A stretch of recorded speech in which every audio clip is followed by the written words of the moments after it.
बहुत ध्यान दीजिएगा महाराज।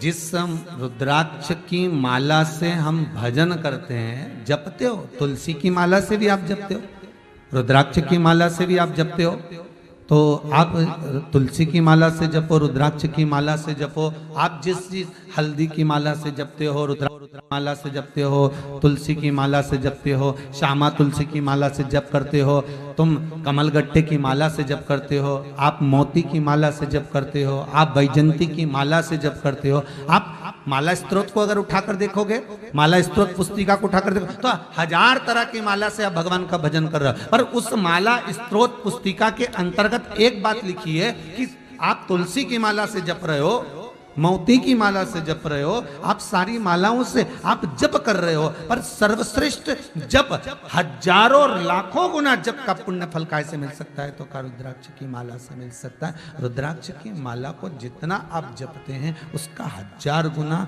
लाख गुना पुण्य फल आपको अपने आप प्राप्त हो जाता है, हजारों लाखों। और एक बात याद रखिए, एक बात अपने जीवन में उतार कर रखिए, जो माला आप गले में पहनते हो उस माला से कभी जप मत करना, और जिस माला से जप करते हो उस माला को कभी गले में मत पहनना। बहुत सावधानी से ध्यान देना।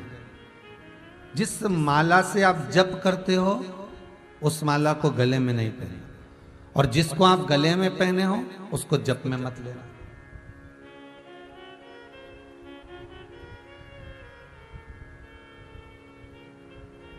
क्या होगा महाराज जी? अगर मान लो गले की माला निकालकर हमने जप लिया, या जपने वाली माला को हमने गले में पहन लिया, तो उसका दोष क्या है? उसका दोष क्या है? शिव महापुराण की कथा के अंतर्गत तो भाव ये वर्णित नहीं है, पर स्कंद पुराण में और ब्रह्म पुराण में ये दोनों में वर्णन है। महाराज उठाइए एक चरित्र। भगवान शंकर के विवाह के समय पर इंद्र ने भगवान शिव पर वज्र का प्रहार करा था, ब्रह्मपुराण।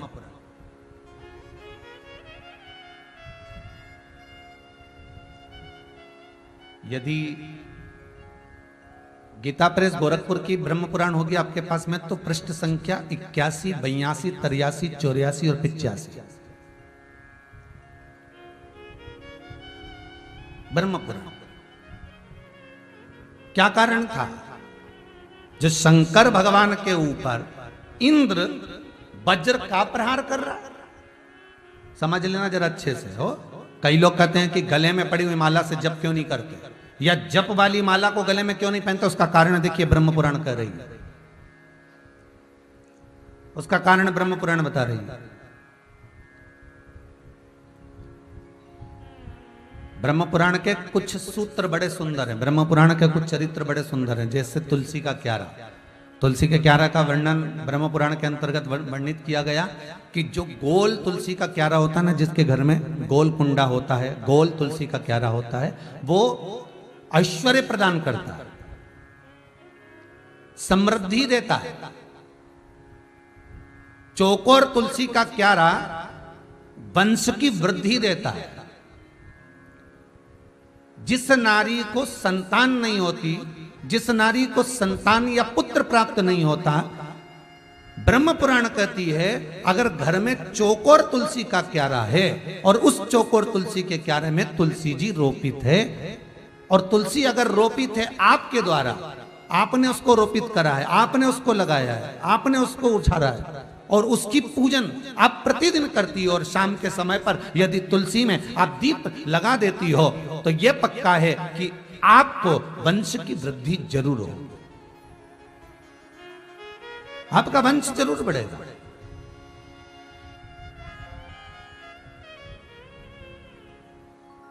ब्रह्म पुराण गोल तुलसी का क्यारा समृद्धि दे रहा, चौकोर तुलसी का क्यारा वंश बढ़ा रहा, षड आकृति का तुलसी का क्यारा वैभव देता है, वैभव। और मान लो आप तुलसी के थोड़े से बीज लेकर चले गए, तुलसी का पौधा लेकर चले गए और किसी तीर्थ में जाकर, किसी तीर्थ में आपने उस तुलसी के पौधे को लगा दिया, किसी मंदिर में, किसी देवालय में, किसी स्थान पर, कहीं जहां पर आश्रम होते हैं। तीर्थ जाते हो तो आश्रम ही मिलते हैं, ज्यादा से ज्यादा क्या मिलते हैं? आश्रम मिलते हैं, मठ मंदिर मिलते हैं, ज्यादा से ज्यादा मिलेंगे तो वहां पर आश्रम ही प्राप्त होंगे। उस आश्रम में, उस मठ मंदिर के अंदर, उस तीर्थ में आपने एक तुलसी का पौधा ले जाकर या तुलसी का रोप ले जाकर आपने लगा दिया, तो वो पितरों की मुक्ति देता है। ब्रह्म पुराण।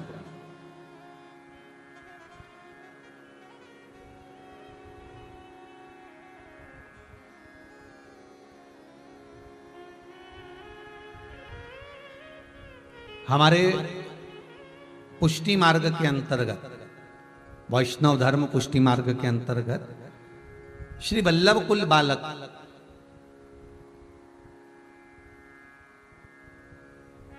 अर्थात कुल के अंतर्गत अगर कोई गोलोकवासी हो भी जाते हैं तो जतिपुरा से पूंछरी के लोटे के बीच में तुलसी के क्यारे को रोपित करते हैं। बहुत ध्यान दीजिएगा हमारा। तो श्रीमद् वल्लभाचार्य जी ने यह नियम क्यों बनाया? और सभी के लिए नहीं है ये वल्लभ कुल बालकों के लिए एकाग्रता का भाव कि ठाकुर के चरणों में उनको छोड़ दे। पर ब्रह्म पुराण कहती है कि तुलसी का जो पौधा है, तुलसी का जो बीज है, उसको हम जो रोपित कर रहे हैं तीर्थ में जाकर, तो उसका फल क्या है? ध्यान दीजिएगा। गोल कुंडा समृद्धि देगा, चौकोर कुंडा वंश की वृद्धि देगा, षड आकृति का कुंडा आपको वैभव प्रदान करेगा, और तीर्थ में जाकर यदि आप तुलसी के पौधे को रोपित करते हो तो वो पितरों की शांति, पितरों का मुक्ति देता है। पितृ मोक्ष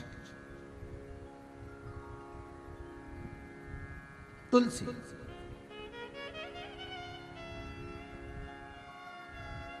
बहुत ध्यान दीजिए।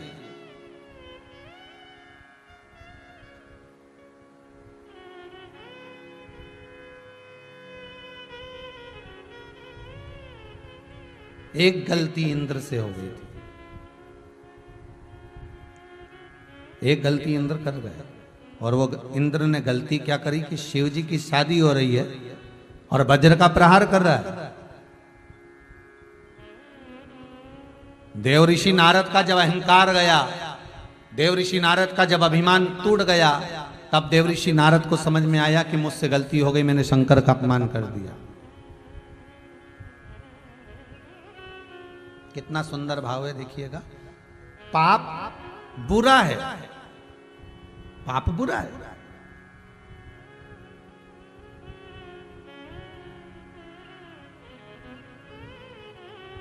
पाप बुरा है, मना नहीं है, पर पाप से भी ज्यादा बुरा है पुण्य का अहंकार।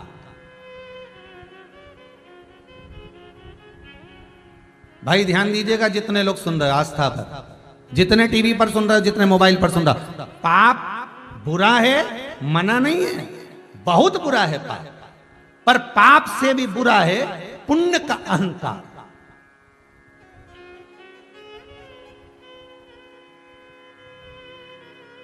ये दुनिया के लोगों को दिख जाएगा। आपने किसी एक जीव को मार दिया, ये दिख गया, पाप बुरा। आपने किसी को अपशब्द कर दिया, ये पाप हो गया। आपने किसी को गाली दे दी, ये पाप हो गया। आपने किसी के लिए झूठ बोल दिया, पाप हो गया। आपने किसी का पड़ा हुआ धन अपना कर लिया, पाप हो गया। आपने गौ माता को कहीं डंडे से मार दिया, पाप हो गया। पर पाप बुरा है, मना नहीं है, पर पाप से ज्यादा प्रबल, पाप से भी ज्यादा प्रबल अगर कुछ है तो वो पुण्य का अहंकार। मैंने इतने ब्राह्मणों का भोजन कराया, मैंने पैकेट बना बना के पूरे लॉकडाउन में, पूरे कोरोना बीमारी में मैंने पूरे हॉस्पिटल में बढ़वाया।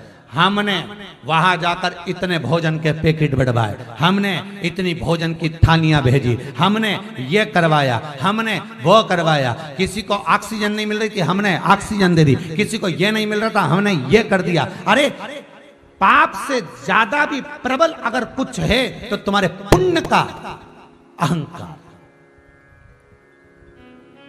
तुम्हारे पुण्य का अहंकार न करिए पुण्य का। आपने अगर किसी ब्राह्मण को भोजन कराया है, आप उसको वहीं तक सीमित रख दीजिए, सीमित।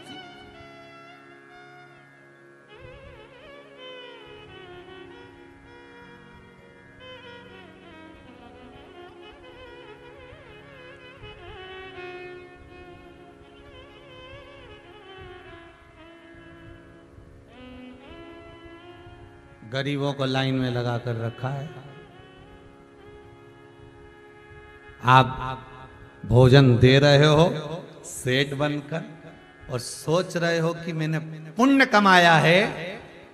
ये केवल हम पाप से भी बड़ा पाप कमा रहे हैं कि हम भीतर से अहंकार उत्पन्न कर रहे हैं, हम भीतर से अभिमतता लेकर आए, हम भीतर से अहंकार को प्रकट कर रहे हैं।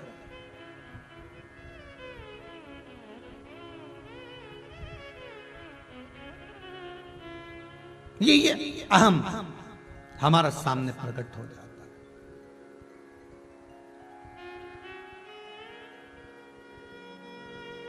ये हमारा अहंकार हमारे सम्मुख में आ जाता है। नहीं, तुमने गलती करी है। और देवऋषि नारद के भीतर का जब अहंकार गया तो अहंकार जाने पर जो प्राप्ति हो, तो नारद जी को लगा कि नारद जी का मन में सोचे कि मैंने इतना बड़ा तप करा, मैंने इतना बड़ी साधना करी, मैंने इतना बड़ा भजन करा, तो मेरी पुण्यता कितनी है वो भी तो देखो। भगवान विष्णु कह रहे हैं कि पाप बुरा है, पर पाप से भी बुरा तुम्हारा अहंकार है जो तुमने पुण्य कर कर कमाया। नहीं जी, और यही अहंकार तो तुमको यहां से शिव जी का अपमान करा कर तुम्हें चंद्रभागा नदी के तट भेज रहा है।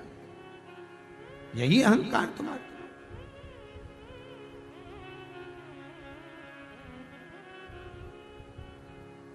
एक छोटा सा पाप कर्म इंद्रदेव से भी हो गया। क्या हुआ? वो जरा सी माला जो गले में माला पहनते थे, उसी माला को हाथ में उतार कर फेर लिया। अब देखिए उसका प्रायश्चित क्या, उसका क्रम क्या, वो ध्यान रखिएगा माला। और ऐसी गलती एक नहीं हजारों लोग करते हैं, हजारों। बस गले में से माला उतारी, तुरंत जपने बैठ गए, फिर गले में धारण कर लिया। उसका फल देखिए क्या है। भगवान शंकर का विवाह माता पार्वती के साथ में पक्का हुआ।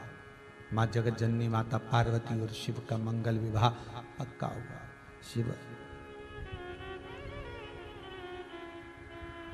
दूल्हा बन रहे हैं, पार्वती दुल्हन बन रही हैं। शंकर दूल्हा बनकर, पार्वती दुल्हन बनकर जब दोनों का विवाह हो रहा है, बारात के लिए सारे नगर नगर में 33 कोटि देवताओं को सूचना दी गई। 33 कोटि देवता।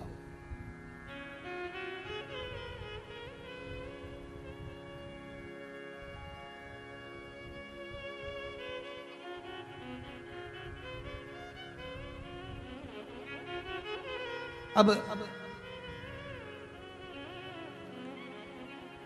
33 कोटि देवताओं को जब सूचना प्रदान करी गई,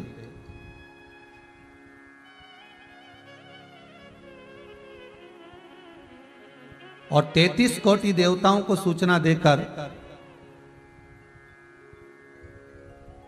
सबको निमंत्रण देकर जब बुलाया गया, सबको निमंत्रण दिया और बुलाया सबको कि आओ साहब, शिव जी की बारात जा रही है। सब आ गए। पर शिव महापुराण की कथा कहती है कि भगवान विष्णु ने मां जगतजननी जगदम्बा को देखा था, माता पार्वती को देखा था। भगवान ब्रह्मदेव ने भी माता पार्वती को देखा था।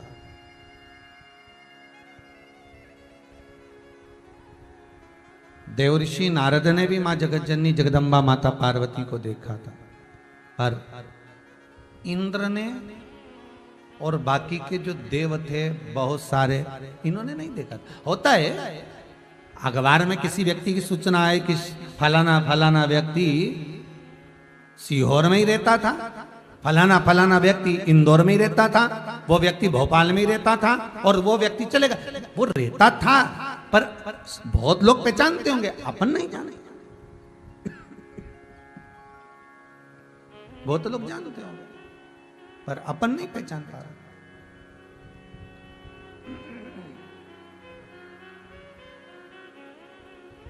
अपन पहचान ही नहीं पा रहे कि ये व्यक्ति यहाँ रहता था कि कहीं, बिल्कुल यहीं तो रहता था वो, यहीं तो उसका निवास था, यहीं तो उसका घर था, पर पहचान तो है ही नहीं हमारी। मतलब वो हमारे संपर्क में नहीं आया, वो हमारे आमने सामने पहुंचा नहीं, हमारे सम्मुख में पहुंच नहीं पाया।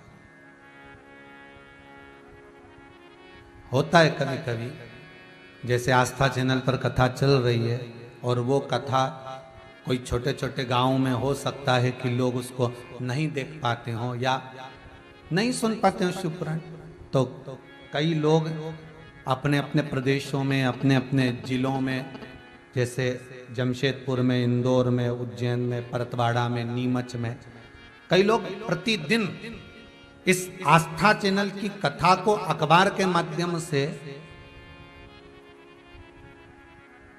कई पत्रकार अपनी तरफ से, कई अखबार अपनी ओर से इस कथा को जनमानस तक भेज देते हैं कि सुनो। होता है कभी कभी हम नहीं पहचान पाते, और सामने तो इंद्र नहीं जानता था मां जगत जननी जगदम्बा को, माता पार्वती को नहीं पहचानता था। हो सकता है अन्य 33 कोटि देवता में और भी नहीं जानते, हो सकता है।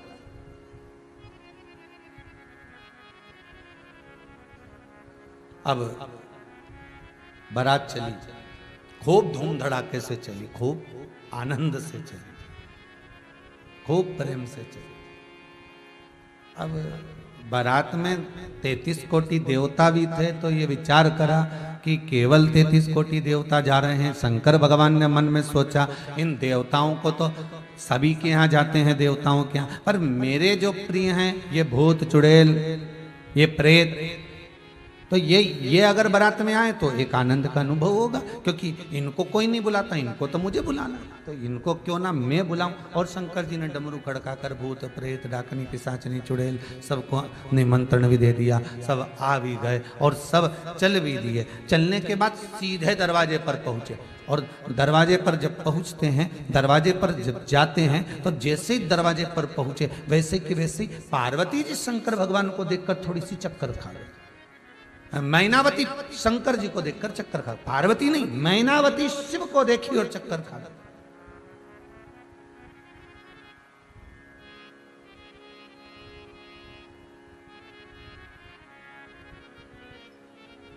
और मैनावती ने जैसे ही देखा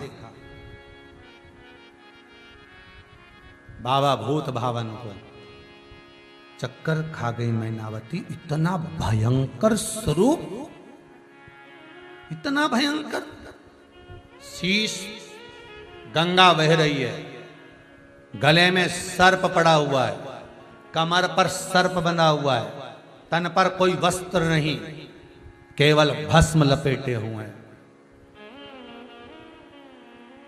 कानों के कुंडल में बिच्छू पड़े हुए हैं, बिच्छू, इतना भयंकर स्वरूप। अब इतने सारे बाराती हैं, सब आए हैं।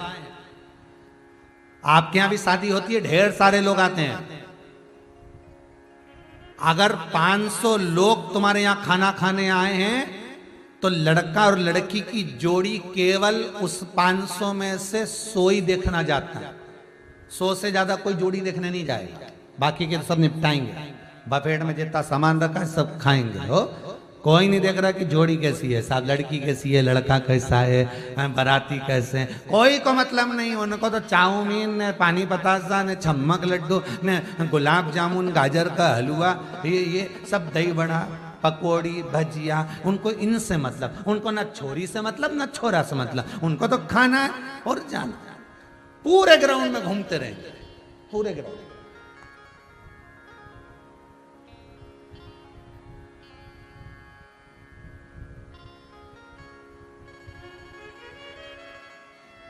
अब उस समय से कई लोग ऐसे हैं जिनको भोजन से मतलब है।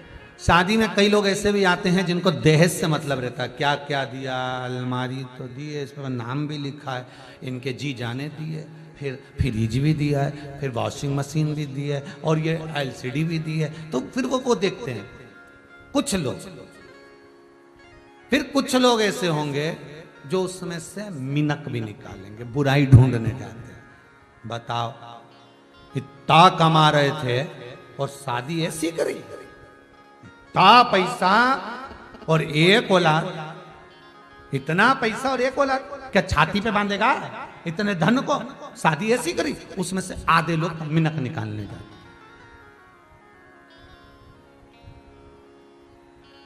होते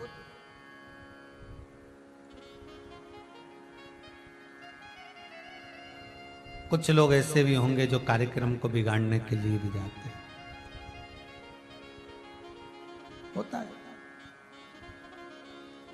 शंकर की शादी में भी बहुत गए थे साहब, 33 कोटि देवी देवता थे, रुद्रगण, डाकनी, पिशाचनी, चुड़ैल, भूत भयंकर, सब जा रहे हैं। दरवाजे पर पहुंचे तो मैनावती को चक्कर आ गया शिव का स्वरूप देखकर।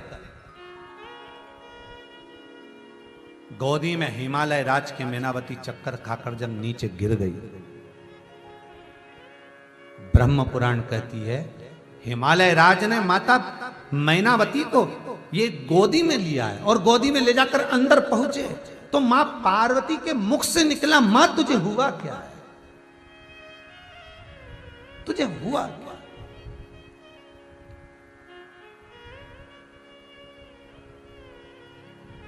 हुआ क्या तुमको? पार्वती मैया के जब मुख से निकला कि मां तुझे हुआ क्या, आखिर क्या कारण है जो तू चक्कर खाकर नीचे गिर गई? हिमालय राज मुस्कुराकर एक बेटी गंगा को देख रहे हैं और दूसरी तरफ अपनी बेटी पार्वती को देख रहे हैं। तो गंगा भी मुस्कुरा रही थी और हिमालय राज भी मुस्कुरा रहे थे। दोनों के चेहरे पर प्रसन्नता थी, दोनों के चेहरे पर मुस्कुराहट थी। फिर मैनावती को मूर्छा में देखकर पार्वती जी पूछती है, इसको हुआ क्या है, मेरी माता को हुआ क्या है? तो हिमालय राज मन में धारणा बना कर बैठे और पार्वती से कहा, पार्वती हुआ कुछ नहीं है, केवल त्रिलोकी के नाथ त्रिकालदर्शी कैलाशी को पहचान नहीं पाई, इसलिए चक्कर खा के नीचे गिर गई। व्यक्ति संसार के चक्कर में कब तक पड़ा रहता है? जब तक वो शिव को नहीं पहचानता।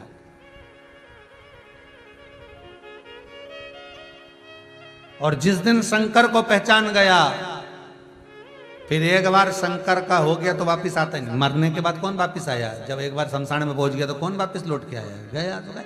एक बार अगर शिव का हो गया, एक बार शंकर का हो गया, एक बार ओघड़ी का हो गया, एक बार वो भस्मी रमाने वाले का हो गया, फिर उसकी चित्तवृत्ति में कुछ दूसरा रहता है, कुछ नहीं।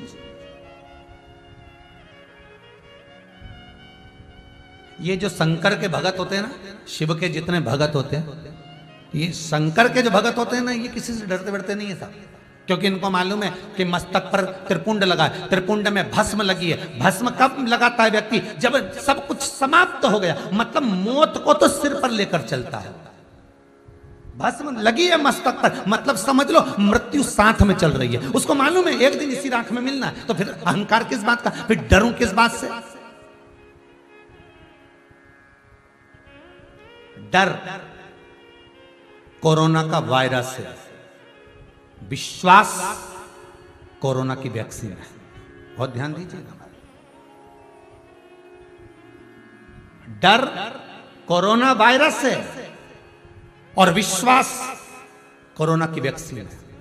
आप जितना डरोगे उतना बीमार पड़ जाओ, जितना डरोगे उतना लोग डराएंगे, जितना डरोगे उतना लोग डर के मारे आधे से ज्यादा मर जाएंगे। और अगर विश्वास है कि मैंने मस्तक पर त्रिपुंड धारण करा है भस्मी का, मेरे गले में अगर रुद्राक्ष की माला है, मैं बेलपत्री के पौधे का रोज पानी डालकर सिंचन करती हूँ, मैं शंकर के मंदिर में जाती हूँ, मैं श्री शिवाय नमस्तुभ्यम का जाप करती हूँ, मैं शंकर का अनुमोदन करती हूँ, तो मेरा बाल बाका नहीं हो सकता। अगर मृत्यु को भी सिर पर लेकर चलते हो तो फिर शंकर ही तुम्हारा मालिक है, फिर शिव जान सकता।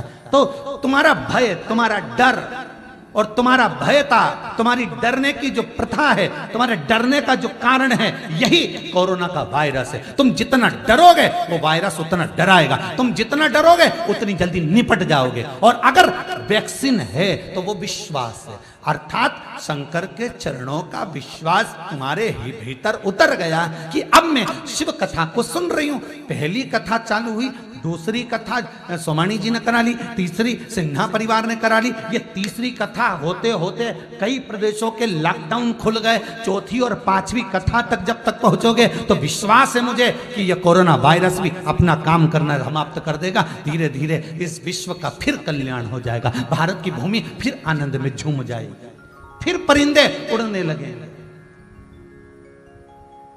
शंकर का जो भगत है वो विश्वास लेकर आगे बढ़ता है। क्यों डरे, किस लिए?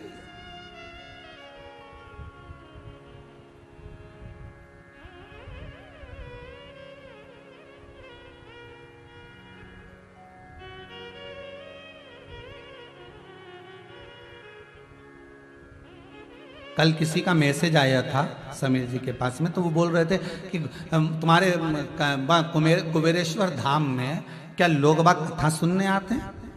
गुरुजी जिस तरह से कथा वाचते हैं ऐसा लगता है वहाँ भीड़ अच्छी खासी होती होगी। मेरा निवेदन है आस्था चैनल वालों से कि एक बार जरा हाल जरूर दिखा देना कि यहाँ कोई नहीं है, केवल ये वाद्य यंत्र वाले बैठे हैं और एक ये सिन्हा परिवार का जो प्रतिनिधि कर रहे हैं रूठिया जी, ये बैठे हुए, इसके सिवा कौन यहाँ कौन होगा? एक राघव जी मिल जाएंगे और दूसरे आस्था चैनल पे फोटो बनाने वाले और साउंड, इसके सिवा कौन?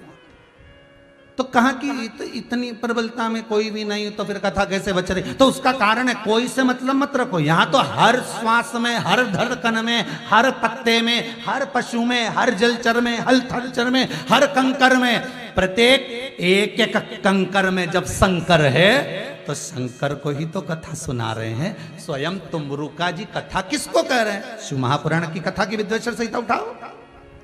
आपको इतनी बार कथा सुनाई, उसमें एक ही तो कथा है कि शंकर पार्वती जजमान बने और तुमरुका जी उनको कथा सुना रहे हैं। जब शंकर पार्वती जजमान बनकर कथा सुन रहे हैं तो वो मेरा शंकर, वो मेरा ओघड़ी, वो मेरा दयालु, वो मेरा दातार हर कण कण में बैठकर हर कंकर में शंकर है ये जानकर, हर एक में शिव समाया है उसको पहचान कर कथा आप जितने लोग टीवी पर सुन रहे हो, मोबाइल पर सुन रहे हो, फेसबुक यूट्यूब पर सुन रहे हो, आप में भी शंकर समाया है। यह कथा आप जैसे शिव को श्रवण कराया जाए, ये कथा आपके भीतर बैठे हुए मेरे महाकाल राजा को सुनाया जा रहा है। और विश्वास रखना, डरना नहीं, डर ही कोरोना है और विश्वास उसकी वैक्सीन है, विश्वास उसकी औषधि है।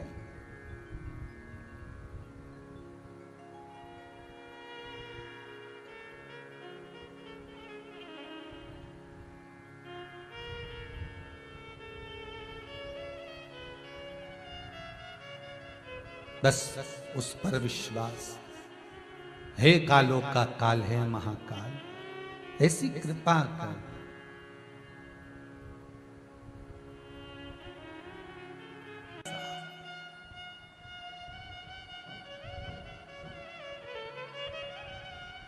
है ही ऐसा।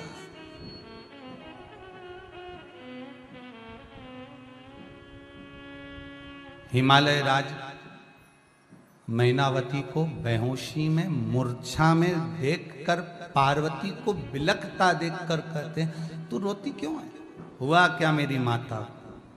कुछ नहीं, केवल पहचानने में चक्कर आ गया। व्यक्ति चक्कर में ही जब पड़ता है जब तक पहचान नहीं पाता।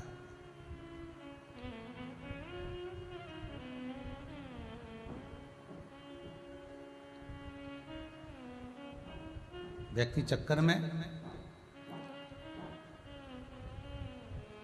जब तक वो भगवान को नहीं पहचाना तब तक वो संसार के चक्करों में पड़ा रहा, संसार के चक्कर। और जिस दिन वो परमात्मा को पहचान जाए फिर कोई चक्कर ही नहीं पड़ता, क्योंकि वो चक्रधारी ही मिल जाता। बहुत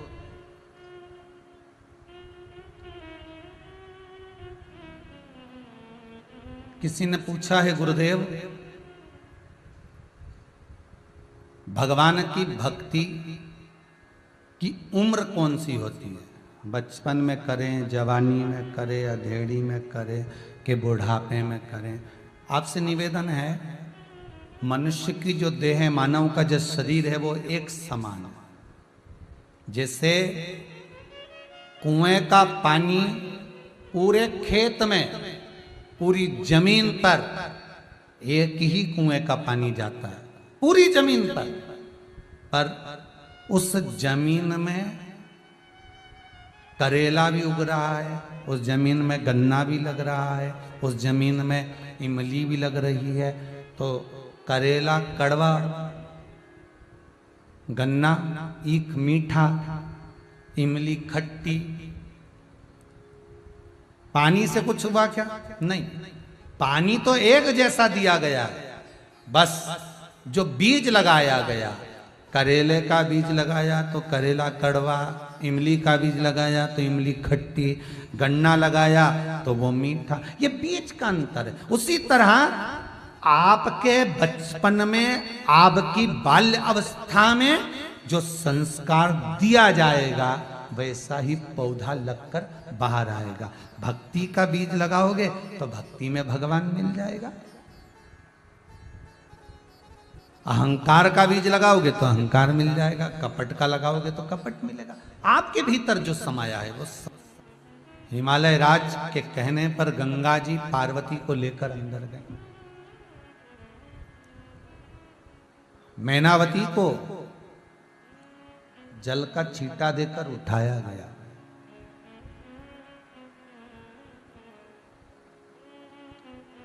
उठो, अभी तुम जान नहीं पाई हो शिव को,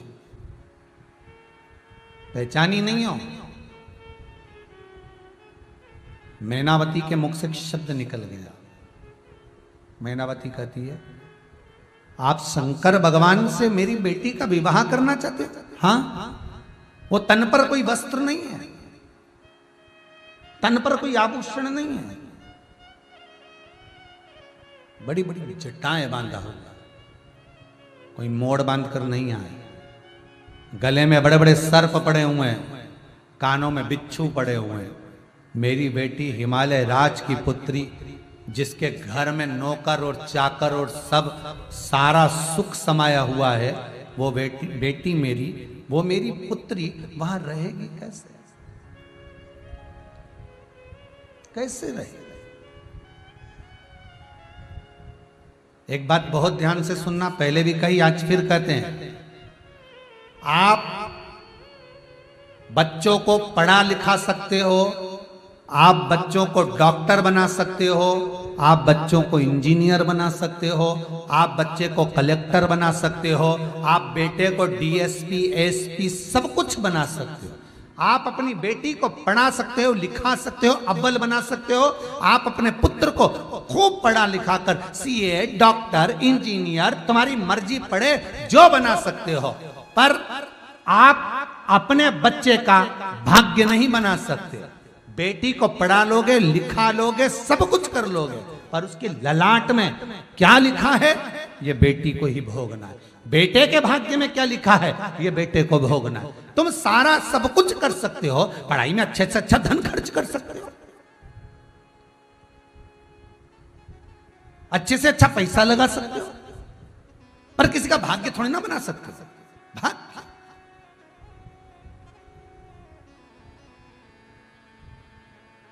ग्वालियर में राधा रमन जी करके हैं, कोई ध्यान में, अगर वो कथा सुन रहे होंगे तो उनको मालूम होगा, स्मरण होगा। बेटा चले गया उनका, बहू शांत हो गई, और पोते को पढ़ाया, खूब पढ़ाया, इतना पढ़ाया, इतना धन लगाया, इतना वैभव दिया, इतना पैसा खर्च करा, छोटे से स्कूल से लेकर बड़े से बड़ा पढ़ाया, क्योंकि बेटा नहीं, बहू नहीं, एक ही, खूब पढ़ा, खूब पढ़ाया। बेटा पढ़ भी लिया, लिख भी लिया, सर्विस भी लग गई, सब कुछ हो गया, शादी हो गई, बहुत अच्छी जॉब, बहुत अच्छी, लाखों में कमा रहा। शादी होने के बाद वो जो संबंध हुआ था, वो ये आजकल जो ईमेल फीमेल से होते हैं, वो संबंध उसका हुआ। शादी भी हो गई, बहू भी घर में आ गई। मालूम पड़े 4 महीना रुकी, लड़ाई झगड़ा ऐसा हुआ, बहू ने केस लगा दिया और मालूम पड़े वो ऐसा केस लगाया कि ना जाने कितने दिन तक तो वो थाना में पड़े रहने के बाद में फिर वापिस बाहर निकला। केस शायद आज तक चल रहा हो। सब कुछ बना सकते हो, खूब अच्छा पढ़ा सकते हो, डॉक्टर इंजीनियर बना सकते हो, कलेक्टर एसपी बना सकते हो, खूब अव्वलता में मकान जमीन जायदाद सब बना सकते हो, पर आप किसी का भाग्य नहीं बना सकते। भाग्य बनाने वाला तो केवल भगवान है, इसलिए उसका नाम भगवान है कि मैं भाग्य बनाकर भेजता हूं।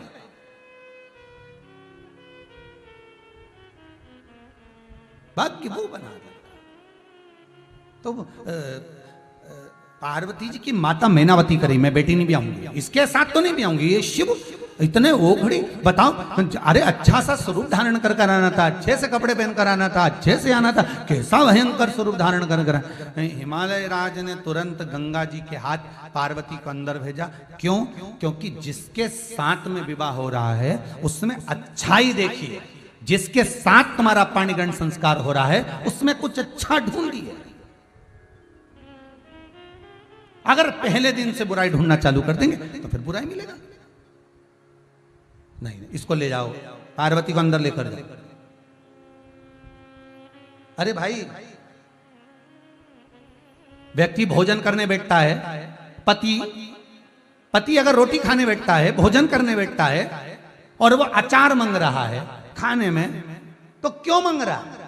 कभी विचार करा आपने? उसका कारण केवल एक है, मतलब सब्जी में दम नहीं है, ये पक्का। अचार क्यों मांगा? क्योंकि सब्जी में दम नहीं है। पर देखा जाए तो पति में भी दम नहीं है, ये कहने की कि सब्जी में दम नहीं है। अगर देखा जाए तो पति अपनी पत्नी से ये नहीं कह सकता कि सब्जी में दम नहीं है, बस वो इतना कह सकता है अचार ला दे, क्योंकि वो बोला तो ये दम निकाल देगी, ये पक्का। तो वो बोल नहीं पाए, बस वो इतना कह सकता है कि ला अचार ला दे थोड़ा, मतलब ये पक्का है कि सब्जी में दम नहीं है। और पति में भी दम नहीं कि वो ये कह दे कि सब्जी में दम नहीं है, वो उसकी दम निकाल दे। तो यहां अच्छाई देखी जाए, कुछ श्रेष्ठता देखा जाए, कुछ अच्छा देखा जाए। ले जाओ पार्वती को अंदर। गंगा मैया पार्वती को अंदर ले गई और मैनावती को शिव जी के आनंद सुख में स्वयं हिमालय राज मैनावती पर जल का छींटा देकर उठा रहे हैं। उठो मैनावती। मैनावती उठी। क्या बात है नाथ, क्या हो गया? शंकर कहाँ हैं? मेरी बेटी का विवाह मैं नहीं करूंगी उस शिव के साथ, मैं नहीं भी आऊंगी।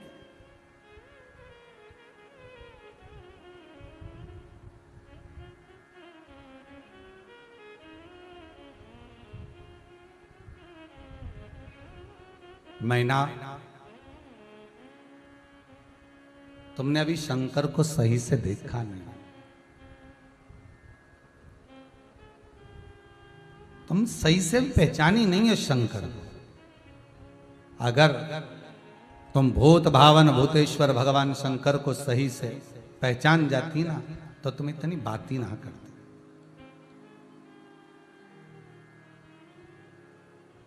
तुम शिव को पहचानी नहीं हो।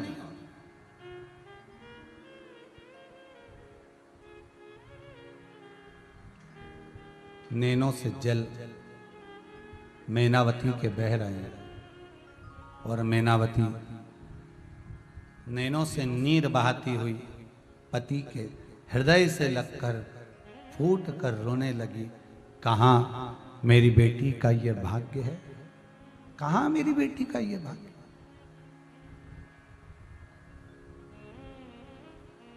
फिर निवेदन है हाथ जोड़कर, बेटी के लिए बहुत पैसे वाला लड़का मत देखो, बेटी के लिए अगर देखना है तो तो ऐसा लड़का देखो जो तुम्हारी बेटी का सम्मान करे, जो तुम्हारी बेटी का आदर करे, सत्कार करे। धन देखकर बेटी मत बिहाना कभी भी कि बहुत फैक्ट्रियां चल रही है, बहुत सारा धन है, खूब व्यापार चल रहा है, ये देखकर कभी बेटी मत बिहाना। अगर तुम्हारी बेटी के भाग्य में धन लिखा होगा और उससे प्रेम करने वाला, स्नेह करने वाला कोई वर मिल गया, तो बेटी के भाग्य में धन होगा तो आ जाएगा। क्योंकि जहां प्रेम, शांति, स्नेह, श्रद्धा और विश्वास होता है, वहां लक्ष्मी स्वयं टूटमान होती, स्वयं। धन ना देखिए, इतने सालों में कथा करते करते कई साल हो गए साहब, और उसमें हमने कई जगह देखा, कई जजमानों के यहाँ भी जाते हैं साहब, हमने वो तो बहुत अच्छा लड़का देखा था, बहुत पैसा देखा था साहब, 2-2, 3-3 फैक्ट्रियां चल रही थी, इसके बाद भी बेटी की किस्मत में दुख लिखा है, गुरुदेव बड़ी दुखी है बेचारी, बहुत तकलीफ में है। तो तुमने धन देखा? थोड़ा सा प्रेम, थोड़ा सा स्नेह, थोड़ा सा मन भी देखना चाहिए। क्या ये लड़का जिसके साथ हम बेटी को ब्याह रहे हैं, ये हमारी बेटी को सम्मान देगा कि नहीं देगा, आदर करेगा कि नहीं करेगा, सत्कार करेगा कि नहीं करेगा, उसके दुख सुख में शामिल होगा कि नहीं होगा, उसकी तकलीफ को वो बांटेगा कि नहीं बांटेगा? फिर वही वाली बात आ गई, गाय, बेटी और लक्ष्मी 50 बार विचार करना तब किसी को देना। लक्ष्मी भी ऐसे भिखारी के कटोरे में मत देना जो उसका आदर ना करे और ले जाकर मदिरापान में लगा दे, व्यसन में लगा दे, जुए में लगा दे, मांसाहार में लगा दे। ऐसे को लक्ष्मी मत देना, ऐसे भिखारी के कटोरे में पैसा मत डालना। दूसरा, गाय को ऐसे ब्राह्मण को मत देना जिसके रहने के लिए खुद के मकान की कमी हो, खुद के खाने की कमी पड़ रही हो, और गौ माता को ले जाए और मालूम पड़े दूध के चक्कर में थोड़े दिन रखा और थोड़े दिन रखने के बाद मालूम पड़े उसको बेच दिया, धीरे धीरे वो कसाई के पास चली गई, काटी गई, गाय बद्दुआ देगी। तीसरा, कन्यादान करने से पहले 50 बार विचार करना, क्या लड़की हम जिस घर में दे रहे हैं वो लड़का इसका सम्मान कर रहा है ना कर रहा, आदर करेगा ना करेगा, पहले उसको देखो। धन नहीं, ये दौलत, ये सत्ता नहीं, उसको सुख है कि नहीं वो देखा।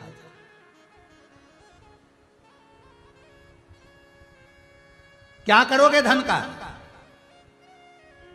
फिर वही वाली बात आ गई, जब तक आप कमाते थे, दुकान पर बैठते थे, फैक्ट्री पर बैठते थे, तो रोज टिफिन की ठंडी रोटी तुम्हारे भाग्य में आती थी, टिफिन की ठंडी रोटी तुम खाते थे।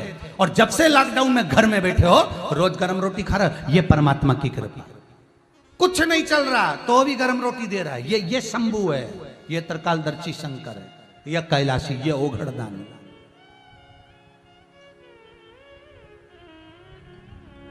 बड़ा कृपालु, बड़ा बड़ा।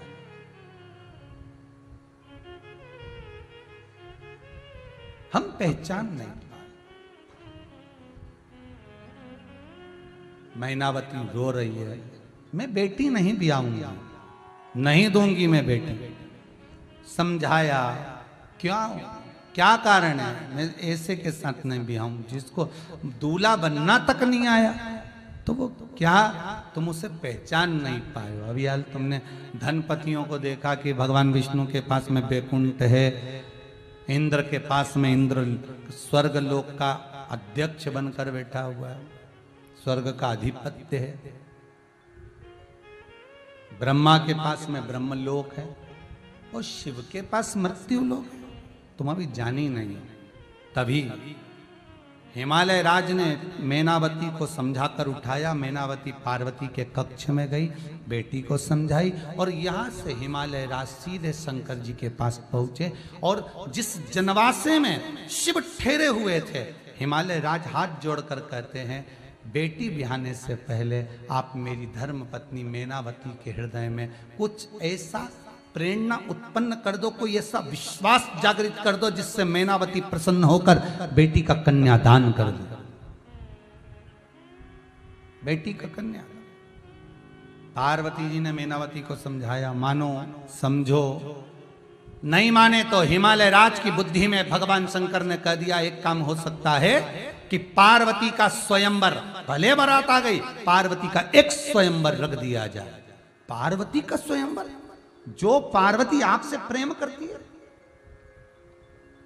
जो पार्वती आपसे स्नेह करती है, जो पार्वती आपके लिए प्राण देने को तैयार हो गई, और नासिका की एक श्वास लेना और दूसरे से छोड़ देना, फिर एक ही छिद्र से श्वास लेना और छोड़ना, कुछ नहीं खाना, वो पार्वती अपने प्राण दे रही है आपके लिए, और आपके लिए स्वयंवर रख दो, रखो स्वयंवर, जिससे केवल मैनावती को नहीं, इस बारात में ना जाने कितने और आए हैं जिनको विश्वास नहीं है, उनको जरा दर्शन कराना, रखो स्वयंवर।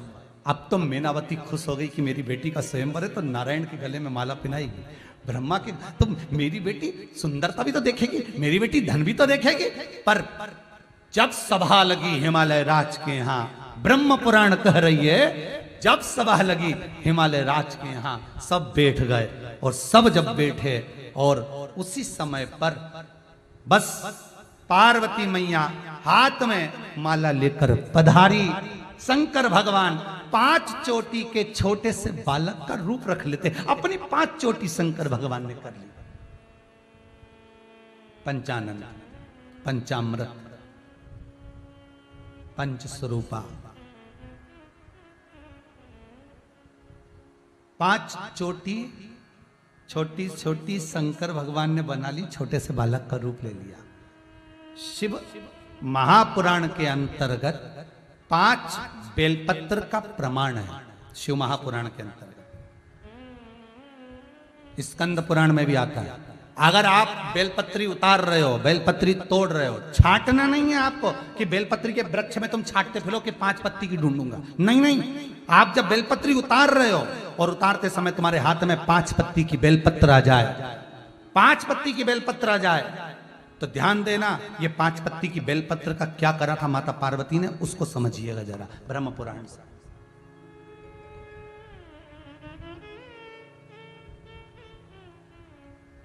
पांच चोटी शिव ने कर ली, छोटे से बच्चे का रूप, पार्वती जी जैसी जयमाला लेकर आई, छोटे से शंकर भगवान 5 चोटी कर कर और दौड़कर पार्वती की गोद में जाकर बैठ गए। शिव छोटा रूप रखा, पार्वती की गोद में जाकर बैठ गए, और जाकर गोद में बैठते से शंकर समाधि में लीन, नेत्र बंद। पार्वती ने जो भोलेनाथ जी की 5 चोटी और शंकर का जो स्वरूप देखा, पार्वती जी जान गई ये कोई साधारण बालक नहीं, ये तो मेरे प्रभु है, और आज मेरे पास आ गए, अब इनको देना नहीं है, अब इनको रखना है। शिव पुराण कहती है 5 पत्ती की अगर बेलपत्र तुम्हारे हाथ में अनायास आ जाए, जैसे शंकर अनायास आए थे पार्वती के पास, अचानक आ जाए, छाट कर नहीं, अचानक तुम्हारे पास 5 पत्ती की बेलपत्र आ जाए, और वो बेलपत्र तुम्हें मिल जाए, और वो बेलपत्र तुम्हारे भीतर तुम्हारे पास में अगर हो, तो उसको शंकर को समर्पित कर कर प्रयास करना कि वो तुम्हारे पास में संजोकर तिजोरी में तुम्हारे बरकत में, तुम्हारे आनंद में विराजमान हो जाए।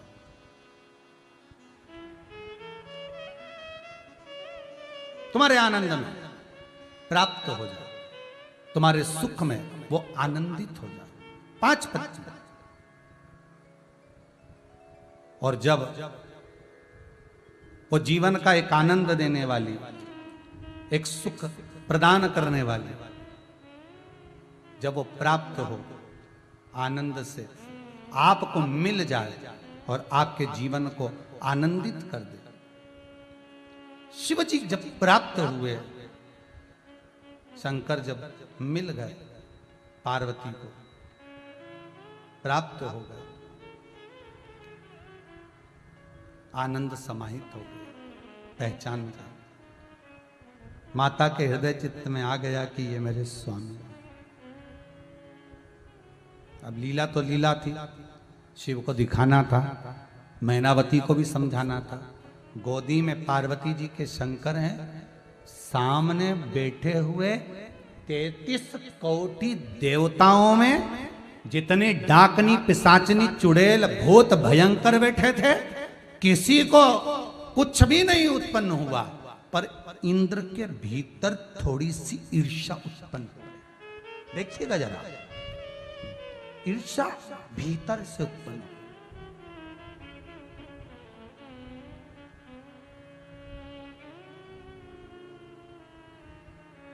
भीतर से। जैसे ईर्ष्या उत्पन्न हो, और ईर्ष्या उत्पन्न होते से उसी समय उसी पल चारों तरफ चर्चा होने लगी। छोटा सा बालक पार्वती की गोद में कितना सुंदर लग रहा, 5 चोटी है उसकी, छोटा सा बालक कितना सुंदर लग रहा। इंद्र ने कभी पार्वती का दर्शन नहीं करा था। एक बात हमेशा याद रखना अपनी जिंदगी में, जिस व्यक्ति से तुम कभी मिले ही नहीं हो ना, जिससे तुम्हारा कभी संपर्क नहीं हुआ ना, उसकी कभी बुराई मत करना, क्योंकि उसकी अच्छाई तुम्हें मालूम ही नहीं है। जिस समय तुम मिलोगे, उससे बात करोगे, तब तो मालूम पड़ेगा कि व्यक्ति में अच्छाई कितनी है।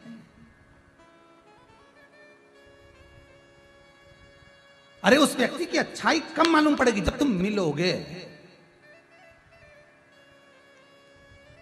तुम मिले ही नहीं तो अच्छाई कैसे मालूम? एक बार भगवान कृष्ण सो रहे थे और नेत्र बंद थे, भगवान बड़े प्रेम से सो रहे थे, और सोते सोते भगवान कृष्ण थोड़ा सा बड़बड़ा दिया नींद में, सुदामा सुदामे सुदामे सुदामे। जैसे कृष्ण के मुख से सुदामे सुदामे निकला, रुक्मणी की ना चरण हिलाया प्रभु का, प्रभु प्रभु प्रभु। भगवान पूछे क्या हुआ, तुमने मुझे जगाया क्यों? आप कुछ सुदामे सुदामे कह रहे थे। सुदामे